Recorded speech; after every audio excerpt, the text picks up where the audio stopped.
Welcome to the Capital Gains Tax Solutions podcast, where we believe most high net worth individuals and those who help them, they struggle with clarifying their capital gains tax deferral options. Not having a clear plan is the enemy, and using a proven tax deferral strategy, such as the Deferred Sales Trust, is the best way for you to defer highly appreciated assets that you are selling or that your clients are selling, such as cryptocurrency, a business, real estate, saving a failed 1031 exchange, so you can create and preserve more wealth. Hey, I'm your host, Brett Swarts. In each episode, I am joined by some of the best real estate, financial, wealth, and sometimes CPA minds in the world, where they share their ideas, deal stories, and inspiration. So together we can make complex tax deferral strategies simple and passive income plans achievable. I'm excited about our next guest. He is a entrepreneur and wealth multiplier. He's a licensed CPA and the founder and CEO of Badu Enterprises, LLC, which is a multinational conglomerate that owns several key companies. His marquee company is Badu Tax Services, which is a CPA firm that specializes in tax prep, tax planning, and tax representation. He also has a love and passion for commercial real estate and investing, which he has Badu Investments, all out of the area of Chicagoland. Please welcome to the show with me, Jeff Badu. Hey, Jeff, how are you doing today? Hey, I'm doing pretty good, Brett. How you doing? I am well. Good to have you on the show. For our listeners getting to know you for the first time, would you give us a little bit more about your story and your current focus? Absolutely. So I was born and raised in Ghana, which is on the west side of Africa. And I came to the United States when I was 8 years old, right? So I came to the U.S. when I was 8 years old. And when I was growing up in Ghana, life was pretty good. There was nothing that was bad or crazy or anything like that. And I got exposed to entrepreneurship pretty early, right? So I became an entrepreneur, or I essentially saw a lot of entrepreneurs early in the process. So I saw, for example, there were people that were out on the streets that were selling apples, right? Oranges, clothes, shoes, technology, phones, whatever it took. And at first I was like, wow, these are people that are actually selling items to produce income, produce money. And that's perhaps how they make their living. And so when I was seeing that, I had the entrepreneurship spirit awaken in me. And so I was the guy that if you handed a piece of candy bar to, I would literally say thank you, for giving me a candy bar. And then I would go out and sell it on the streets, right? So I was the kid that would literally, if you gave me a candy bar, I would also go out and sell it on the streets. And so I became exposed to entrepreneurship very early. Right now, fast forward to when I came to the United States when I was 8 years old, and I migrated here with my older sister. Right, my parents were already here. My dad came here, won an immigration lottery. My mom also came here, won an immigration lottery, and then the kids eventually followed suit. And ultimately, that's when life unfortunately took a downturn. And that, unfortunately for me, I was put into a neighborhood called Uptown, which for those that don't know, Uptown is, at the time, was not the best neighborhood to put a young child, especially someone who just came to America, right, an 8-year-old. And Uptown was surrounded by violence, crime, robberies. I mean, all types of crazy things that you would not want anybody to be involved with. And unfortunately for me, right, I had friends that were involved in these things. Like the friends that I surrounded myself with were the people involved. And the thing is, with life, show me your friends and I'll show you your future. You are the average of the 5 people you surround yourself with. Unfortunately, my friends at the time were those involved in these activities, right? And so I eventually became one of them as well. So life was very, very tough from the age of 8 through 16. But thankfully, at the age of 16, a turning point happened in my life. Right? It's funny how every 8 years of my life, something, drastic happens. I took a trip back to Ghana with my family. It was just a vacation. Little did I know, that's when I discovered my purpose in life, which is to inspire and support the super hungry to take hold of infinite resources in order to create an abundant lifestyle. And how I got about that purpose was ultimately, I finally understood the struggle. I finally understood why people were selling apples, oranges, clothes, shoes, whatever it took to make ends meet, because they had to do that to feed their families, right? In that if they were not to do those things, they would not be able to put food on their table for themselves nor for their families. Right. And so for me, I wanted to be able to help out with that. I wanted to be able to help out super hungry individuals, people who are internally motivated, right? So that they can be able to take hold of the infinite resources we have on this planet in order to create an abundant lifestyle instead of selling those things on the streets. Well, how about we put a team together so they can sell it on our behalf, right? Where they make money, we also make money at the same time. So that was a turning point in my life. Everything changed after that. I basically worked 10 times harder. My grades got better in school, and ultimately I wanted to make a massive impact. I got closer to my faith. My spiritual life got much stronger. I started going to church every Sunday. I got involved with my youth group at church, and I became a youth leader as well. And so with all that being said, life became a lot better, became more positive. When I came back to the U.S., eventually got accepted into the University of Illinois Urbana-Champaign. I actually was the very, very first person from my high school, Uplift Community High School, to get accepted. And then that's when I went on to, go to college. And, I'm sure we'll probably touch on other aspects of the story, but that's part of the upbringing up to when I essentially got into college. An inspiring and an amazing story, Jeff Badu. Thank you so much for sharing that. And I want to try to pull out some themes along the show as we're talking about how to become a wealth multiplier in different ways, right? As we go. By the way, if you want to connect with Jeff Badu right now as a CPA, you can go to jeffbadu.com. That's jeffbadu.com. Jeff, before we get into the show, though, and the details of how to become a wealth multiplier, I want to take one other step back. And I want you to go back to perhaps the 16-year-old Jeff, right? I believe we've all been given certain gifts in this life. Some people call them strengths. Some people call them superpowers. I do believe they're God-given gifts, and they've been given to us to be a blessing and help to others. So I'm curious, what are those one or two gifts that you believe you were given, and how does that help how you help and bless people today? Yeah, it's a great question. So I've been given the gift of being a financial healer and a wealth multiplier, right? And someone who can literally allow someone to take, let's say, $1 and be able to multiply it into more. And the thing about wealth, by the way, is not just on the money aspect. It's about total abundance, total well-being, essentially, meaning your spiritual life, your emotional life, your business life, your money, your financial life. And so for me, one of my gifts is I allow people to see more than what they think they can be, and that's also part of my upbringing, for example, being able to start a CPA firm, a tax firm, when I had an uncle who told me, hey, you can never be an accountant. People who look like you aren't successful accountants. I had someone tell me, hey, you can never buy real estate. Now we have over 125 units under our control in Chicago. So there's all these doubts. There's all these naysayers, right? And you really got to stay away from those people because they will literally try to bring you down. So one of my gifts is the opposite of a naysayer, right? I'm the guy where I say, hey, why not do these things? Like, how come you can't be greater than what you think you are? How come you can't start your own business? How come you can't motivate people with the things you do? So I would say one of my gifts is ultimately being able to show people how to be more than what they think they can become. Amazing. Absolutely love that. Speaking life, speaking hope, a wealth multiplier in all assets of all part of of your life. Is that a fair summary so far? Yeah, I mean, I would say without a doubt, that is a very, very fair summary for sure. Right? Absolutely. Very good, Jeff. Now let's dive right into the number one secret to becoming a wealth multiplier. So, Jeff, you're meeting somebody for the first time. They're in a very tough situation. They're in a maybe an economically depressed area like where you grew up. They're facing all kinds of pressures from so many angles, right? And what's the first step to helping them to become a wealth multiplier?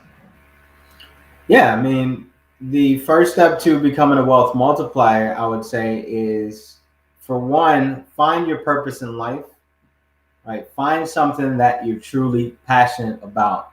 And this goes into starting a business basically too. So I have a book called Seven Figures: How to Become a Millionaire, and part of what I share in the book is talking about the 5 steps to starting a business. Right. So if you are going through economic turmoil, or if you're someone who is like, man, where do I start? My advice is, first, number one, part of the 5 steps to starting any business, number one, is to essentially find something that you're passionate about and you're good at. Right? Whatever it is, maybe it's baking cake, right? Maybe it's fixing computers. Maybe it's doing taxes for people. Maybe it's investing in real estate. Whatever it is, find your passion and study that passion, right? Basically, make sure this is the right fit for you, in that thoroughly do research on it. Research your industry. Research what that thing is about. Research the tax industry. Research the cake industry. Right? Research your craft, so that what you can do as you're doing your research, you can turn it into a business plan. Right? You can turn it into a business plan. Business plan is nothing more than the research that you have in your mind. Essentially, you're putting on paper. Right? So after you've gone through the business plan phase, and it's a continuous process, what you can do then is you can test your business plan on a few people, right? And these would be the target clients that you put into your business plan. You just find maybe 5 or 10 people and say, hey, I'm running a test, I'm running a study. Here's what we need to do. Are you open to doing it, first of all? And then you launch the business. You go ahead and turn your passion, or you turn your purpose into an actual business. For me, my business became taxes, doing taxes for people, right? But my passion is helping people multiply their wealth in infinite ways that they never knew were possible. So I would say follow the 5 steps, and that you need to find your passion, right? You need to find something that you're good at and you're passionate about. Then you need to do some research on your industry. Then you need to go ahead and turn that research into a business plan. Then you go ahead and test your business plan on a few people. Then last but not least, you go ahead and launch the business and turn that passion into a money-making machine. Absolutely love that. And I love that you had to overcome so much, right? And overcome the naysayers, even in your own family, right? Like you're saying, like your uncle, right? Say, hey, I can be able to do that. And you're like, I'm going to go prove them wrong, and I'm going to persevere. Where did that inner drive come from? Do you feel came from? And maybe where were the voices of hope and inspiration poured into you to help you overcome some of those challenging naysayers? Yeah, I mean, at the end of the day, we're all put on this planet with the ability to do whatever we want, right? We're all put on this planet to do whatever we want. So for me, I always go back to my purpose. Right? My purpose in life is to inspire and support the super hungry to take hold of infinite resources in order to create an abundant lifestyle. Now, I didn't have that in those exact words at the time when I was 16, but I had an idea of the things that I wanted to do.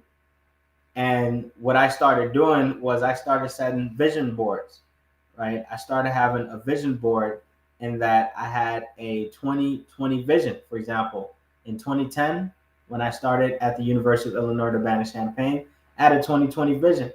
And part of the 2020 vision was to become a millionaire, right? To essentially get married, to be able to write a book on how to become a millionaire and ultimately help people. So once you have, first of all, once you know your purpose, and what your purpose really is, who you are, the things that internally motivate or drive you, then you come out with the vision board. The vision is essentially where you want to go, right? It's where, basically it's the where. So when you have a who and then a where, all you need to do is the what. What do you need to do, basically? And that's your mission, right? Your mission is simply action items, calendar invitations, whatever you need to do to get you from where you are to ultimately where you need to be. So for me, I had a crystal clear vision on where I wanted to go. And anything that got in my way of that, I had to either get rid of, or I had to turn the opposite direction.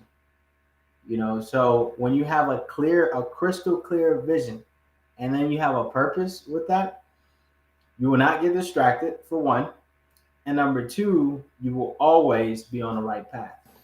That's amazing. And I don't know if I've ever heard someone put it so succinctly, right?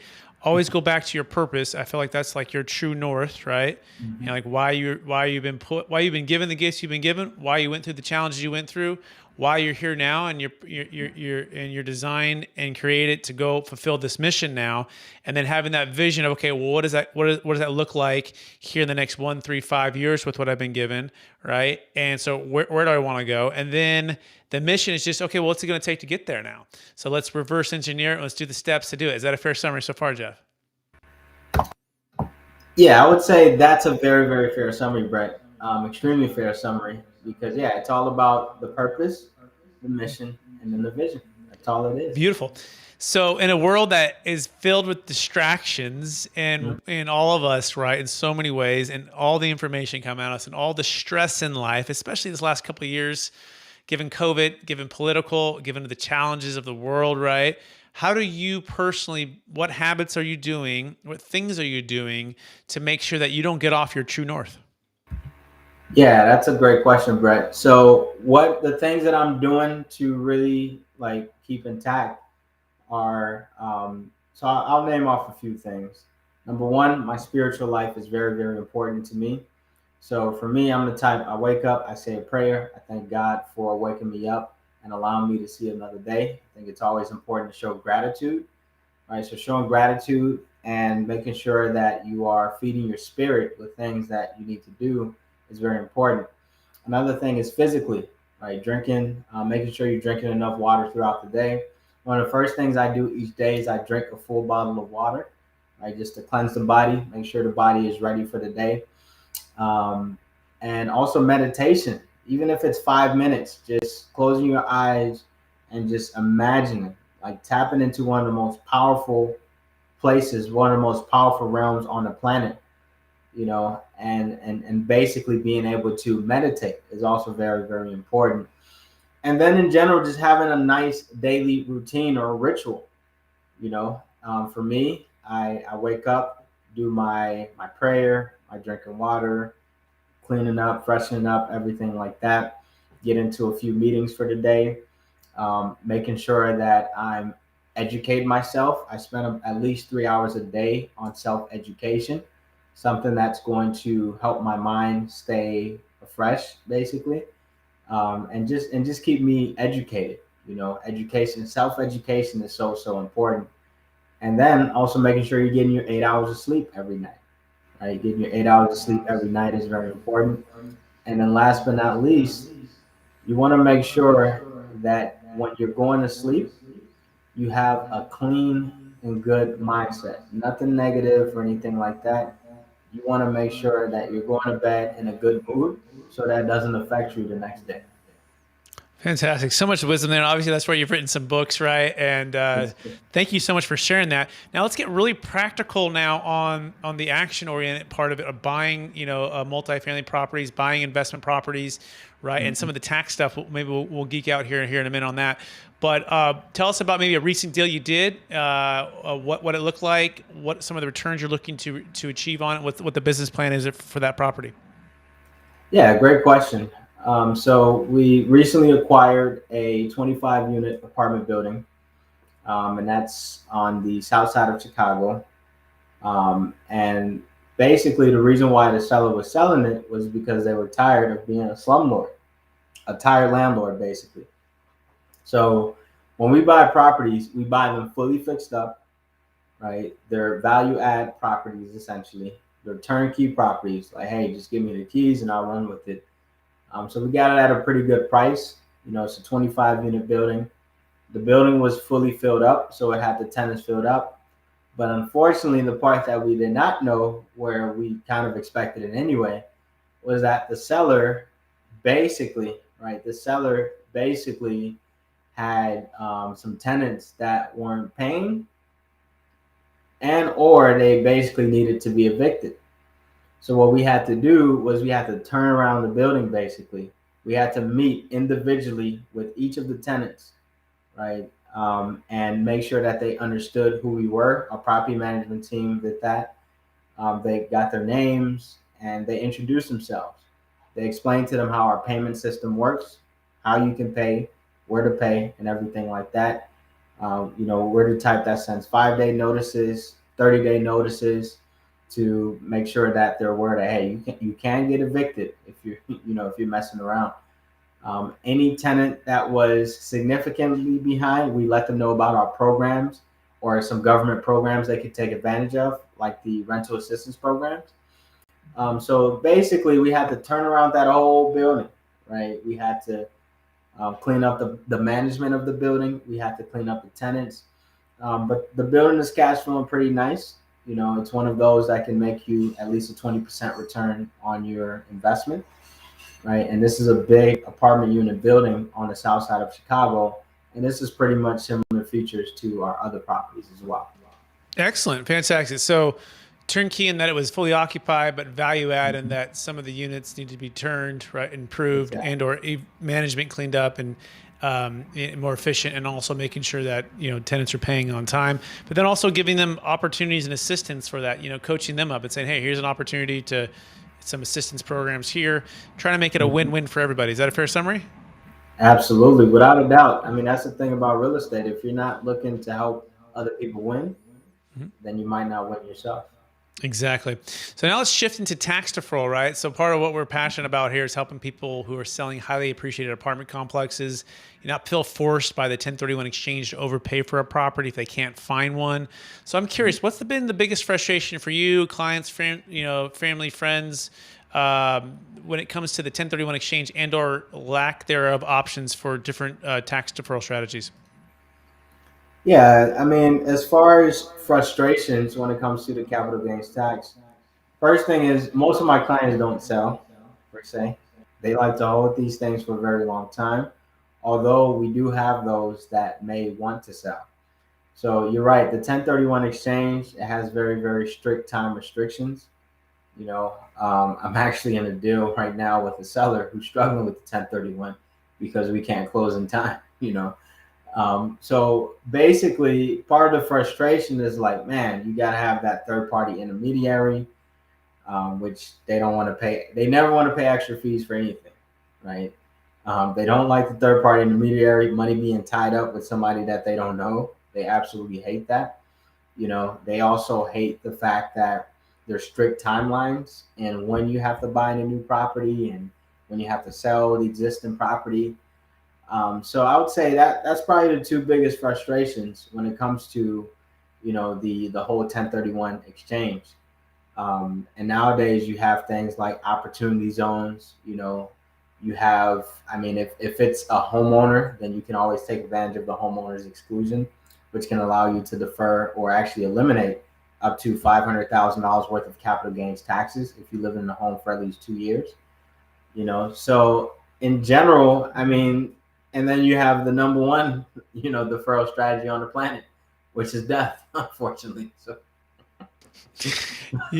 Yeah, very well said. Very well said, right? Yeah, if you never sell, right, and you don't leverage too much, right, in real estate, especially if multifamily and you get over above 20, 30, 40, 50, 100 units, it's like collecting monopoly pieces around the board. And that's a good strategy, the buy, renovate, refinance and then repeat, right? And but at a certain point, people do get tired of the toilet's trash liability, and they're wanting to sell, and they're not wanting to trade, their current problems for a new set of problems. In fact, I had a client, his name is Peter, and he was driving to the south side of Sacramento, and 18 units, he's managing it, and he can't find, it's like that size of the unit where he lived a couple hours away, so it's kind of a burden because he's couple days a week he's having to drive and fight traffic. He can't find great property management, so he's doing it himself. He's dealing with evictions and challenges, and he's like 70, right? Jeff. Yeah. So he's like, I got 18 problems here, and I'm like, why don't you just do a 1031 exchange? Like, why not just do a 1031? He's like, Brett, I got 18 problems. I don't need 36 problems. I got 18 now. Like, I want 0 problems, right? And so he used something called a Deferred Sales Trust, is what we specialize in, right? It gives clients a chance to sit on the sidelines, buy back into real estate whenever they want, all tax deferred, not using a 1031. It works for cryptocurrency, businesses, primary homes. And whereas the 1031 only works for investment real estate. And so, we believe it's like the Netflix way of exit planning versus most folks are just focused on the blockbuster way of doing things. Wow. But once you figure it out, it solves so many problems for so many people, especially if they're wanting to relocate out of California or even Chicago or places where they want, but they feel trapped by this capital gains tax. By the way, if anyone wants to learn about that, you can go to capitalgainstaxsolutions.com. That's capitalgainstaxsolutions.com. So any thoughts on that, Jeff? Does that ring a bell there for any of your clients at all?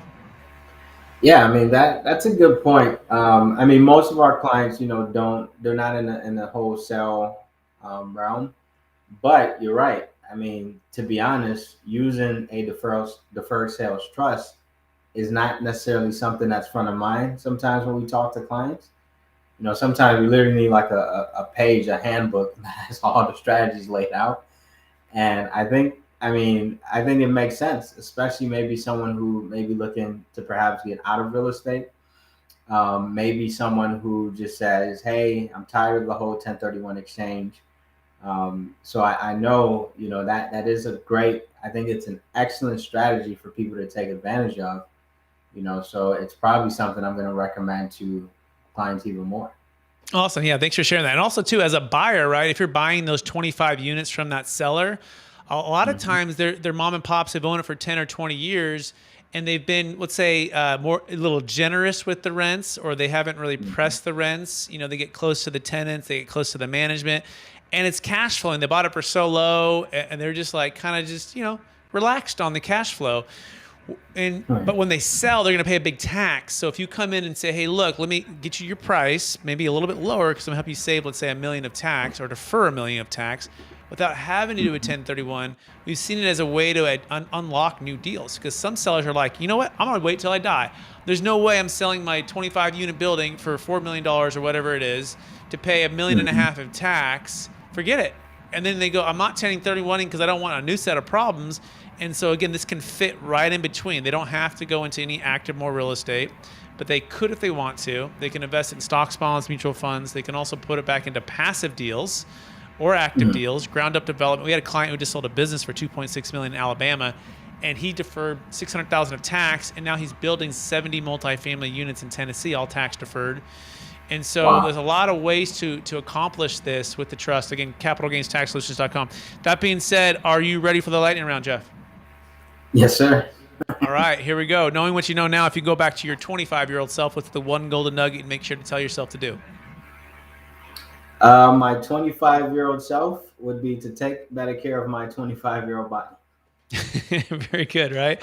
We're not young forever, right? We're getting old. We're getting old, man. Next question. What's the number one book you've recommended or gifted the most in the past year? Number one is this book right here, which is the Infinite Expansion book, How to Infinitely Expand Your Vision of Abundance. And this is actually available on Amazon, and it's a book written about my purpose in life and ultimately, the 12 steps to creating an abundant lifestyle. Beautiful. Love that. Next question. What are you most curious about right now? The thing I'm most curious about is what's going to happen in the real estate market within the next 2 years. It can go really high because inventory is low, or it can go really low because people are about to get evicted / foreclosed on left and right. So very interested to see what would happen.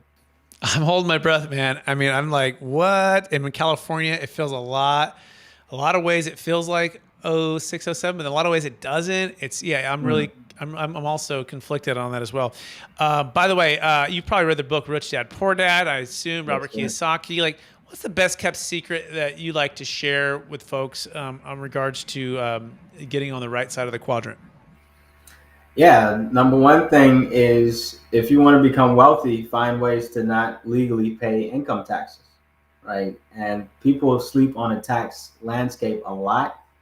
For some reason, they say, "Yeah, I want to make more money. I want to make more money. I want to cut down on bills," but then they forget about taxes.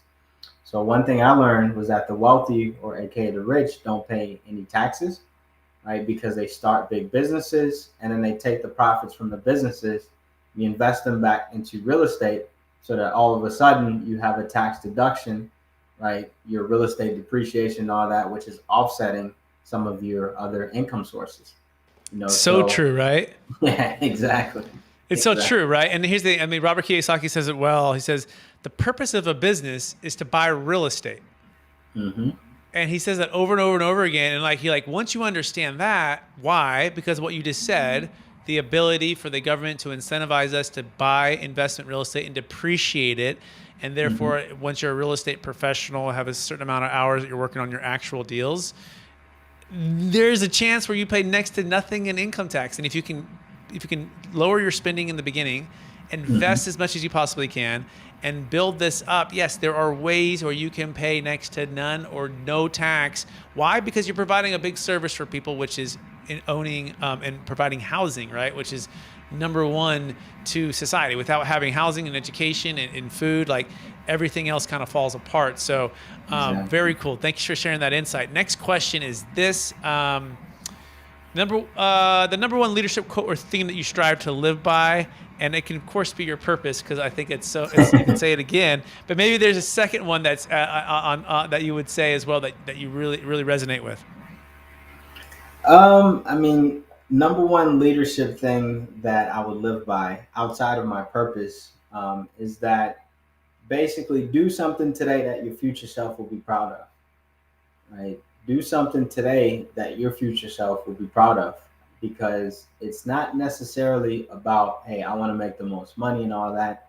It's what am I going to do today, right? Not tomorrow, but what am I going to do today that the time has given me a lot of me to today? What am I going to do today to create a better future for myself and my family? And when you ask yourself that question every day, you know, and it could just be one thing, right? If you ask yourself that question every day, you will live a much better lifestyle for sure. Amazing, Jeff. I want to thank you for being on the show. I want to thank you for sharing so much wisdom. I'm already better for it. I'm more inspired for it. I want to encourage you to keep being a wealth multiplier, speaking life into all of us, right? And to allow people to see more of what they can be instead of the limitations of the challenging circumstances around us. For our listeners who want to get in touch with you, would you remind them one last time, what's the best place for them to find you? Yeah, Brett. So first of all, thank you for having me on your show today. It's always an honor and a pleasure. You can basically check out my website, jeffbadu.com. Once again, that's jeffbadu.com. And on that site, there's infinite resources on that website, right? Infinite resources, articles, videos, audio, my books, courses, everything like that. 95% of the stuff that's on the site are 100% free, right? Encourage you to take advantage of that. And then you can also contact me. There's a contact me section where you can literally send me a message. It comes directly to my email, and I'm the one that responds to the email as well. So jeffbadu.com is the best place to reach me. Thanks, Jeff. Thanks so much for being on the show again. And I also want to thank our listeners for listening to another episode of the Capital Gains Tax Solutions podcast. Also stream on expertcrsecrets.com, where we believe most high net worth individuals and those who help them, they struggle with clarifying their capital gains tax deferral options. Not having a clear plan is the enemy, and using a proven tax deferral strategy such as the Deferred Sales Trust is the best way for you to defer capital gains tax on the sale of investment real estate, businesses, cryptocurrency, primary homes, so you can create and preserve more wealth and maybe unlock that next real estate deal at optimal timing, anytime, or next business venture, have some more freedom and flexibility in your life. You can go to capitalgainstaxsolutions.com to learn more about that. That's capitalgainstaxsolutions.com. And if you're a business professional listening to this, a CPA, tax attorney, you're a financial advisor, you're a commercial real estate syndicator or broker, you can also go to experttaxsecrets.com to learn more how to use the Deferred Sales Trust to grow your business. Thanks so much for watching this. Please rate, review, subscribe. Please check us out on YouTube if you're hearing this on iTunes or any other streaming services that you're listening to this on. And please share this with somebody that could help and inspire today. Thank you, everyone.